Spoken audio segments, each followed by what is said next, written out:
Welcome back. Steve Price with you. Let's bring in our international panel tonight. Every Thursday night, Sky News contributor Kosha Gada and former Labor MP Michael Danby.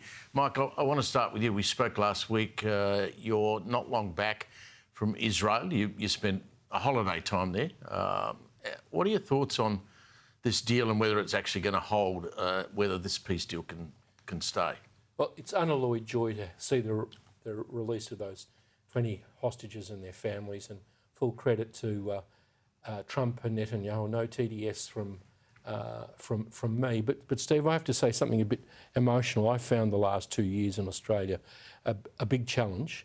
The government and the ABC created such a fetid atmosphere here, such a toxic atmosphere, that the Iranian intelligence service felt they were free to employ crims to blow up synagogues and childcare centres.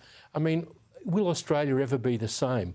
I have to say, with all the doxing and the ghosting and the aggressive demonstrations in the city, I just hope that the peace over there leads to peace here. Well, I think you're being very optimistic. I mean, you're talking about something that happened in the past.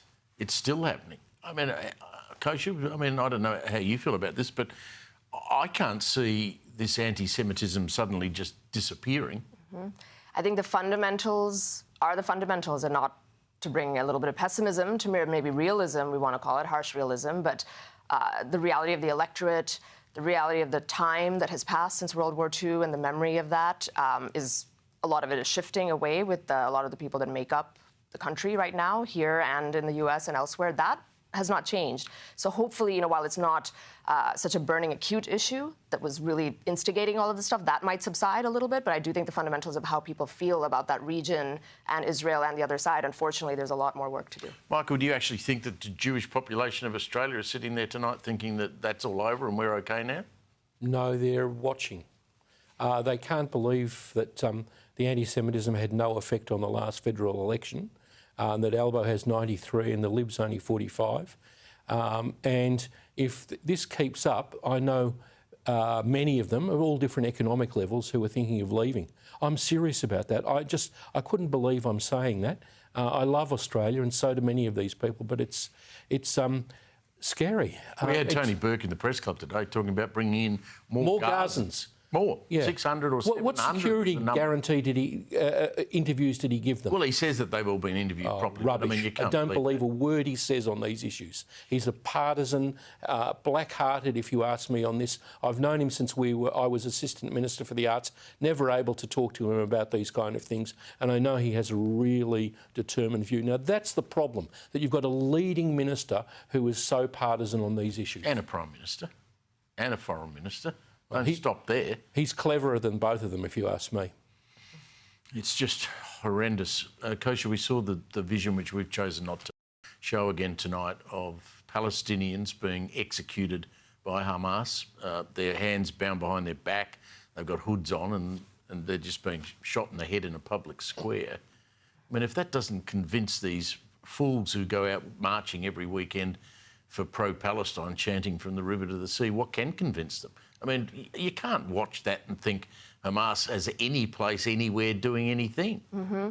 But I think that is the question. If that doesn't convince them, that unfortunately has the answer in there. I think a lot of these people that protest this stuff, they have no idea what they're protesting. It's either some reductive framework of oppressor versus oppressed, successful nation versus others. They put in the melanin issue of, one side is browner than the other. Like, literally, that's the level of reasoning that comes in.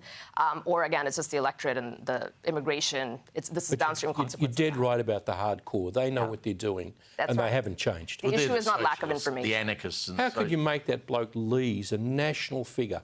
All of the TV networks and all of the media things, excluding Sky, make an extremist Trotskyite a spokesman for 2 years on national television and not expose him. Yeah, he was doing it again yesterday. Unbelievable.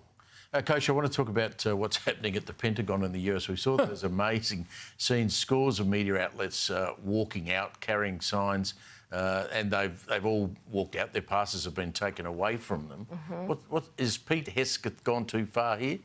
It's a bit of a firestorm that he's in, but I think... What is he now? The War... Secretary of War. Yes.